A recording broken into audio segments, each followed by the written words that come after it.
Hello, my name is Dr. Richard Milne, and this is the introduction to the second climate change exercise. Now, on screen we have a list of 10 commonly used tactics for deceiving the audience in the media, misrepresenting science in various ways, and in particular climate science.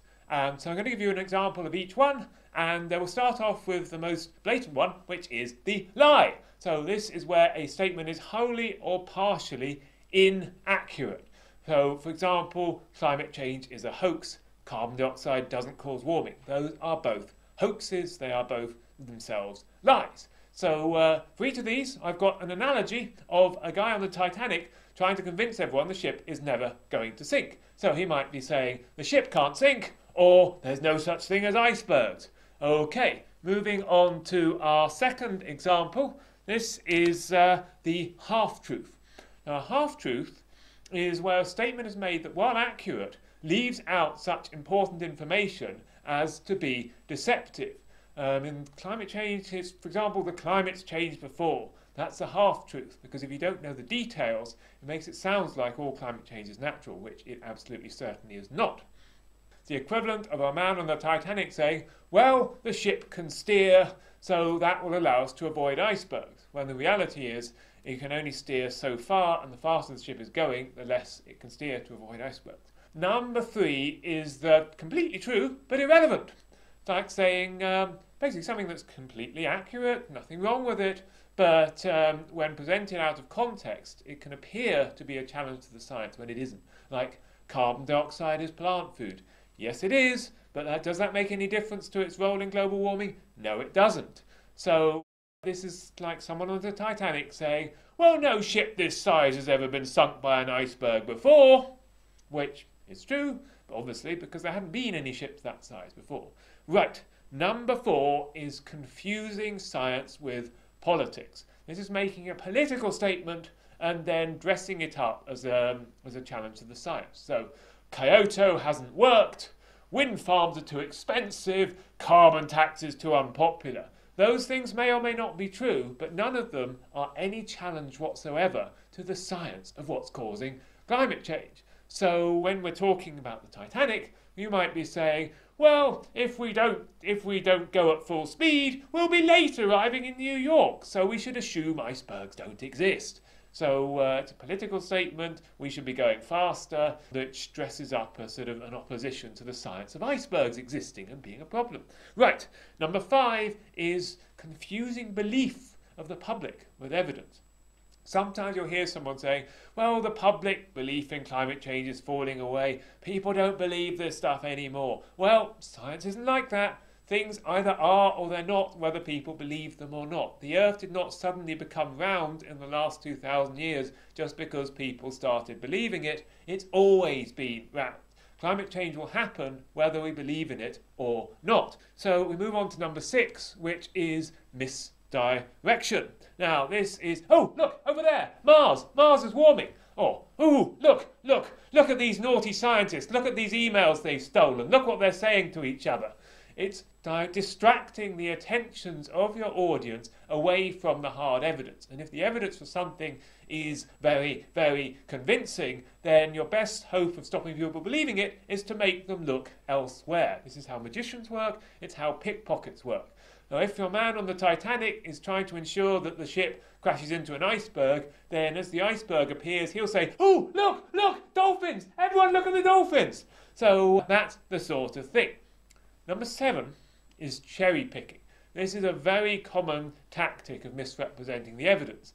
So you choose your evidence very, very carefully and you make it look as if the trend is the opposite of what it really is. So I might say, oh, England beat Brazil 2-0 in a football match in 1984. Therefore, England are a better team than Brazil. And you probably all know, whichever country you're in, that that's total nonsense.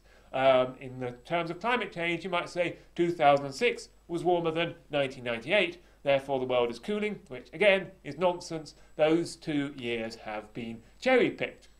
On the Titanic, our friend might be standing on the back of the ship as it's tipping up, and he's saying, well, this part of the ship is going higher, not lower, therefore the ship isn't sinking, it's taking off.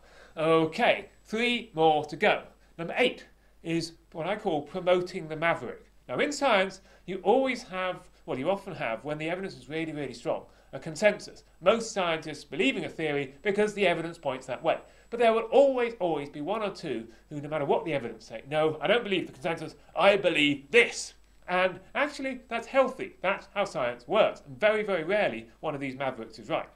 Where the problem comes is when the media takes the opinion of one single maverick and treats it as being superior to that of all these thousands of scientists who believe what the evidence currently says. And so this becomes a deception, and not always through the fault of the maverick themselves.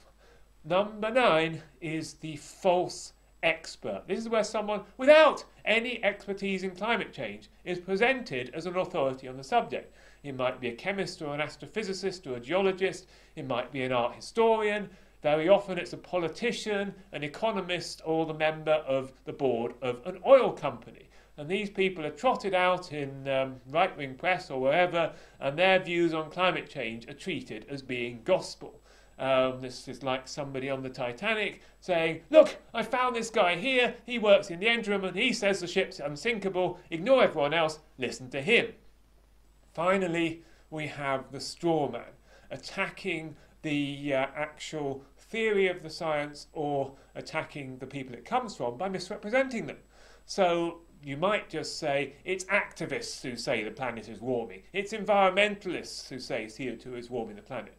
That's a falsehood because it is scientists who are saying these things. Environmentalists are saying, do something about it, man. But that's the political side. The scientific side is carbon dioxide is warming the planet. Also, you can have a misrepresentation of the theory itself. So saying that, well, scientists say the sea level is rising because sea ice is melting. When in fact, when ice on water melts, it doesn't change the volume.